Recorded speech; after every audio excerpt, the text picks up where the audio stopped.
طبق این هم یه استراتژی ها این هم یه استراتژیه که تو آموزش ها میگم براتون. خیلی ساده، خیلی خوشگل حال کنید. واقعا این یه دونه اندیکاتور رو واقعا من دوست دارم. واقعا شخصی کردیمش، بهتون میگم چطوری.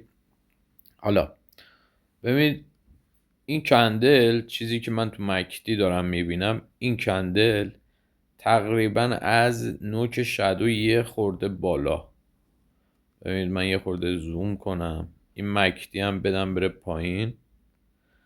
ببینید تقریبا از اینجاها تا اینجا میتونه یه واکنشی داشته باشه. اگر هم بشکنه، شارپ ازش عبور کنه، حتما بهش پول بک میکنه. یعنی این باید از اینجا یا گیر کنه یا رد کنه محکم، بعد دوباره بیاد بهش پول بک بزنه. الان این همینو امتداد میدم.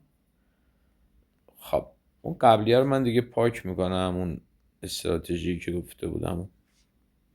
ببینید اگر از اینجا بیاد بالا توی 43.58 43.66 یه گیری خواهد کرد. حالا یه اصلاح کوچولو، نمیدونم کوچیک بزرگ. پس اینو میگم، ببینیم چه اتفاقی میفته.